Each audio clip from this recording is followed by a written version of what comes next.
নব নব রূপে এসো, ওঙ্কারনাথ অনুধ্যান, কিঙ্কর বিঠ্ঠল রামানুজ মহারাজ। মনীষী বৃন্দ। অধ্যাপক শ্রী গোপীনাথ ভট্টাচার্য, ভূতপূর্ব আচার্য ব্রজেন্দ্রনাথ শীল অধ্যাপক, কলিকাতা বিশ্ববিদ্যালয়। সীতারাম কেবল বিদ্বজ্জন বন্দিতই নন, মর্যাদা পুরুষ তিনি, বিদ্বান ব্যক্তির যথাযোগ্য অর্চনাও করেন। স্থান কাল পাত্র ভেদে তার প্রকাশ ধারা হয়তো বিভিন্ন, তবে অনুষ্ঠান মাধ্যমে সম্বর্ধনা জ্ঞাপন তাঁর সুদীর্ঘ জীবনে বিরল ঘটনা। তাই সীতারামের পঞ্চসপ্ততিতম শুভ জন্মতিথি উপলক্ষে বালি কেদার ভবনে কলিকাতা বিশ্ববিদ্যালয়ের দর্শনাধ্যক্ষ শ্রী গোপীনাথ ভট্টাচার্যকে সীতারাম কর্তৃক বিদ্যাভূষণ উপাধি দান লীলাটি বিশেষ স্মরণীয় হয়ে আছে।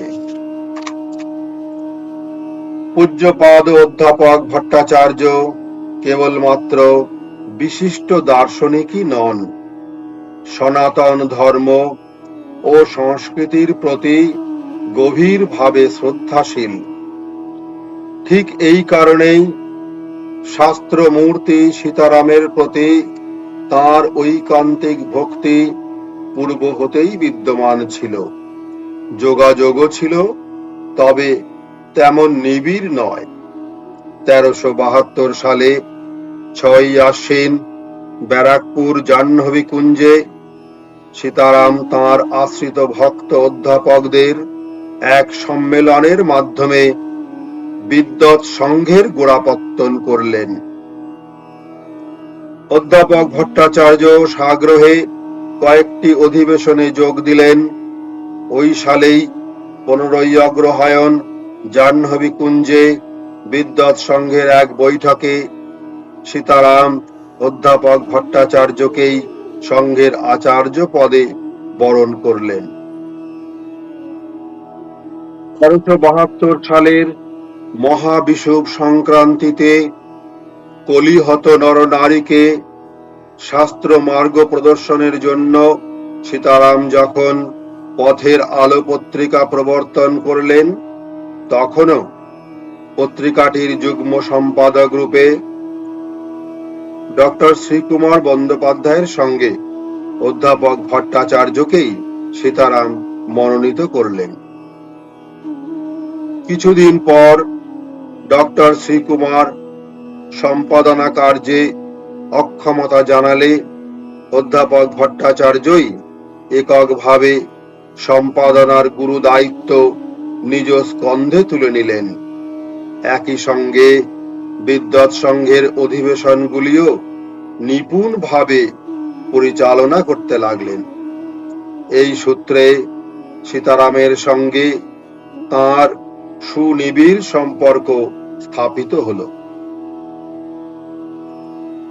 উপস্থিত সেই বিদ্যাভূষণ উপাধি দান প্রসঙ্গ 27 মাঘ সন 1372 বৃহস্পতিবার, ইংরেজি 10/2/1966, সীতারামের 75তম পূর্ণ জন্মতিথি। মহামিলন মঠ ও কেওটায় মহাসমারোহে তিথি পূজা সুসম্পন্ন হল। সীতারাম কিন্তু বালি কেদার ভবনে রোগশয্যায় শায়িত। ওই অবস্থাতেই চলছে তাঁর বহুমুখী কর্মধারার নির্দেশনা ও ব্যবস্থাপনা।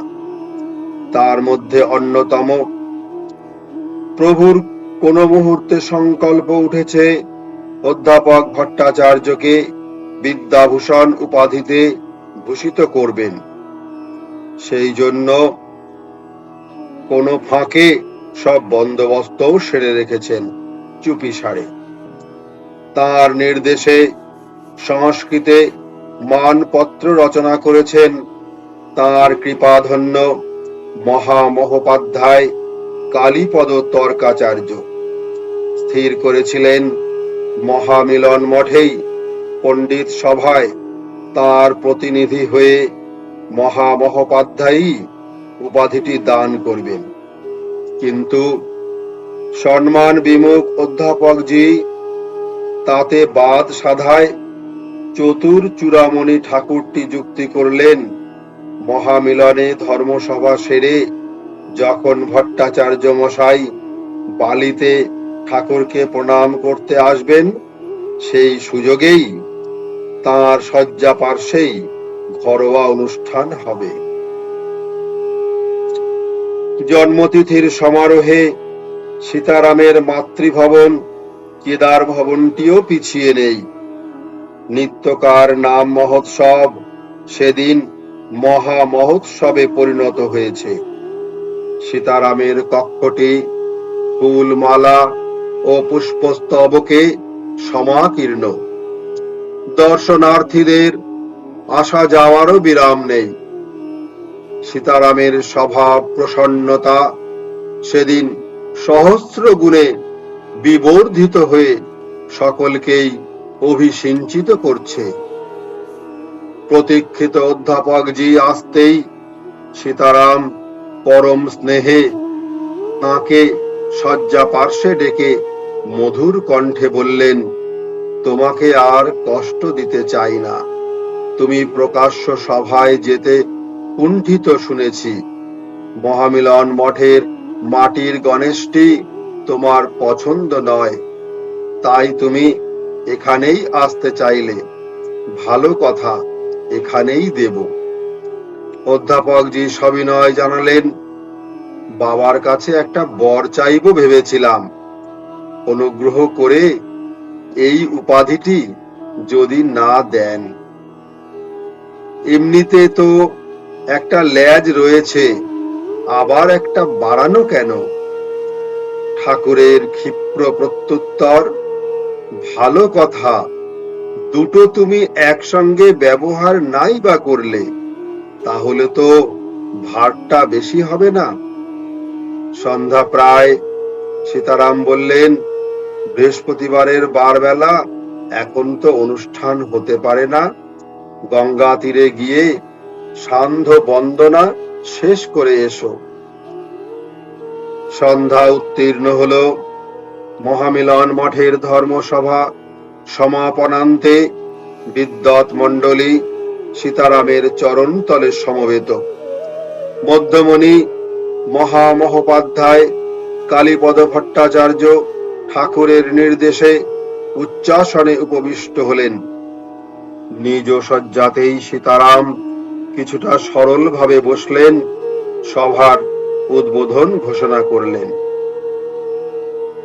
সুকণ্ঠ শ্রী হরিসাধন বেদ তীর্থজি বেদ মন্ত্র উচ্চারণ করে মঙ্গলাচারণ করলেন। শ্রী তর্কাচার্যজি ঠাকুরের নির্দেশে স্বরচিত 8টি সংস্কৃত শ্লোক পাঠ করলেন। শ্লোকগুলির বিষয়বস্তু অধ্যাপক ভট্টাচার্যের গুণ খ্যাপন, তাঁর অসাধারণ পাণ্ডিত্য, আচার নিষ্ঠা, সুদক্ষ অধ্যাপনা, প্রাচ্য ও পাশ্চাত্য দর্শনে ব্যুৎপত্তি, তাঁর তেজস্বিতা, সরলতা, আচার নিষ্ঠা, গৌরবময় পিতৃ পরিচয়, তাঁর পিতা দার্শনিক প্রবর কৃষ্ণচন্দ্র ভট্টাচার্য ইত্যাদি।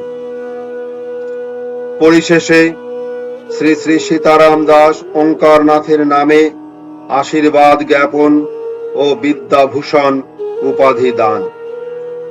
যার গুণকীর্তন হল, তিনি সর্বক্ষণ অবনত মস্তক। যিনি আত্মপ্রশংসায় চিরবিমুখ, কোন মন্ত্র বলে ঠাকুর আজ যেন তাঁকে বশীভূত করে রেখেছেন। সুদৃশ ছাপানো উপাধিপত্র বিতরিত হল। সোনার জলে সুলিখিত একটি রমণীয় উপাধিপত্র অধ্যাপকজির হস্তে অর্পিত হল। একজোড়া উৎকৃষ্ট গরদের ধুতি চাদর ও একটি শোভন মাল্য দ্বারা সীতারাম অধ্যাপক প্রবরকে বরণ করলেন। কৃতার্থ অধ্যাপক পরম শ্রদ্ধা ভরে সীতারাম ও মহামহোপাধ্যায়ের চরণে প্রণত হলেন।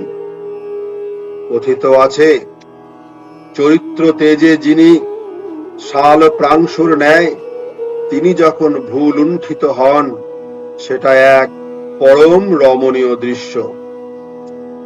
মনোজ্ঞ অনুষ্ঠানটির শেষে সীতারামের সমাপ্তি ভাষণ যেমন মধুর, তেমনি প্রাণস্পর্শী।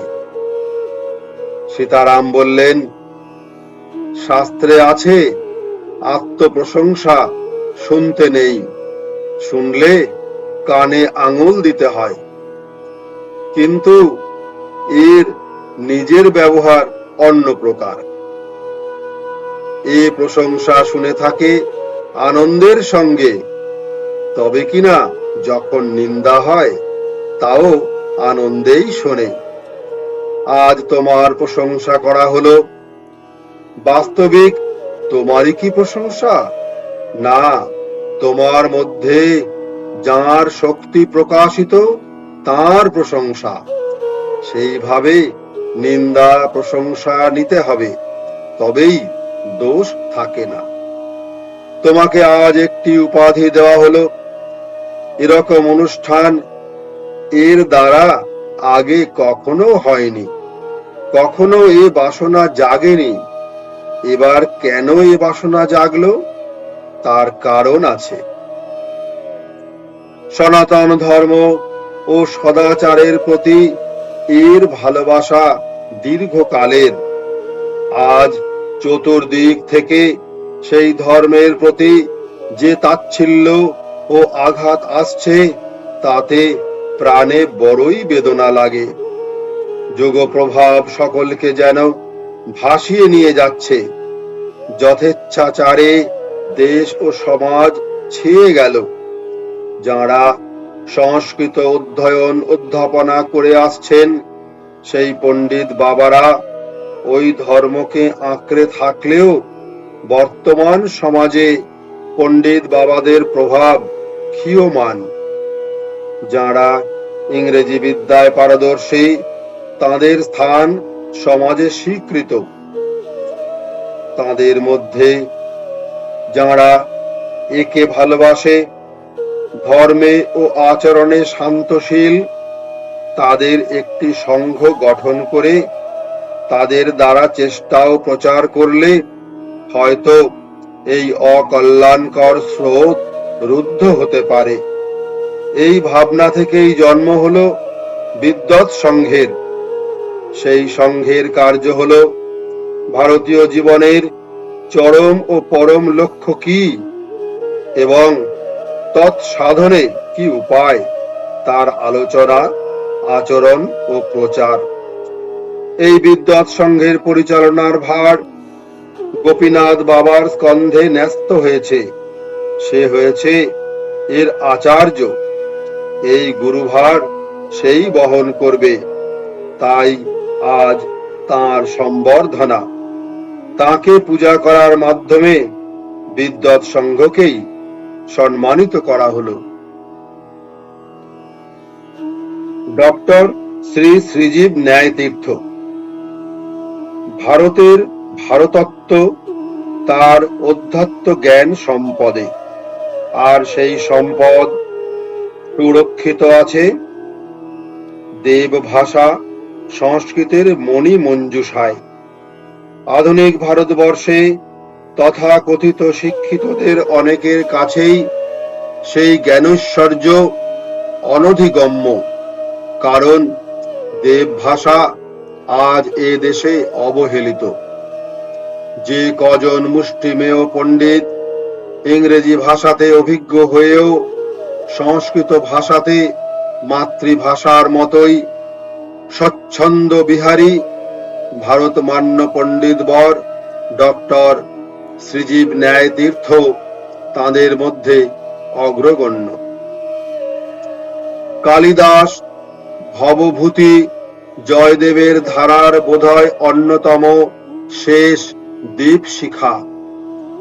এই বহু শাস্ত্র বিচক্ষণ ভট্টপল্লীর শিররত্ন আবার সীতারামের সঙ্গে নিত্য মিলিত। তাঁরই ভাষায় প্রথম মিলন কাহিনী। প্রায় 27-28 বৎসর অতীত। পূজ্যপাদ পিতৃদেব শ্রীমৎ পঞ্চানন তর্করত্ন একখানি পত্র পাঠ করিতেছিলেন। আমি ছিলাম পার্শ্বে দণ্ডায়মান। তিনি পত্র পাঠান্তে আমায় বলিলেন, এই অনুভবের কথা, ইহাই উত্তর দিতে আমাকে একটু ভাবিতে হইবে। আমি জিজ্ঞাসা করিলাম, বাবা, ইনি কে? কিসের অনুভব? আপনাকেও ভাবিয়া উত্তর দিতে হইবে এমন কি বিষয়? তিনি বলিলেন, গঙ্গার পশ্চিম কূলে ত্রিবেণীর নিকটে দিগসুই নামে একটি গ্রাম আছে, যেখানে প্রবোধ চট্টোপাধ্যায় নামে এক সাধক আছেন। এ পত্র তাহারই লিখিত।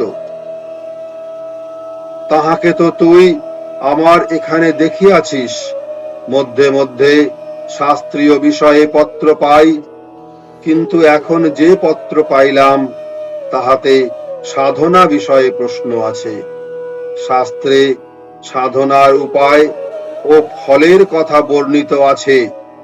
সাধকের বাহ্য অবস্থা বিষয়েও প্রমাণ পাওয়া যায়, কিন্তু সাধনাকালীন অনুভূতি স্বসংবেদ্য, তাহার সব কথা শাস্ত্রে নাই। তৎকালে কেবলমাত্র সাধকই সে অনুভবের আস্বাদ পাইয়া থাকে। যাহাই হোক, আমি উত্তর দিব। কিছুক্ষণ মৌনী থাকিয়া পুনরায় বলিলেন, প্রবোধ উত্তম পথে চলিয়াছেন। সাধনার উচ্চ স্তরে না যাইলে এরূপ প্রশ্ন হইতে পারে না। আমি শাস্ত্র দৃষ্টিতে বলিতে পারি, যদি কোনো দৈব বাধা না ঘটে, তাহা হইলে এ ব্যক্তি একদিন সিদ্ধি লাভ করিবেনি। কতিপয় বর্ষ চলিয়া গেল। পূজ্যপাদ কাশী হইতে ভাটপাড়া আসিয়াছেন। একদা দিগসুই হইতে আহ্বান আসিল। পূজ্যপাদ পিতৃদেব মহাশয় দিগসুই গমন করিলেন। আমি তখন সঙ্গে যাইতে পারি নাই।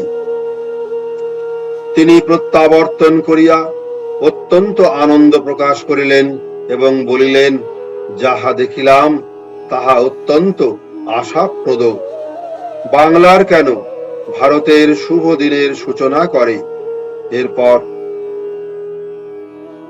এরূপ শ্রদ্ধা ও নিষ্ঠা দুর্লভ। বহু বর্ষ অতীত হইল। গত বৎসর 1359 সাল আমি দিগসুই গমন করি।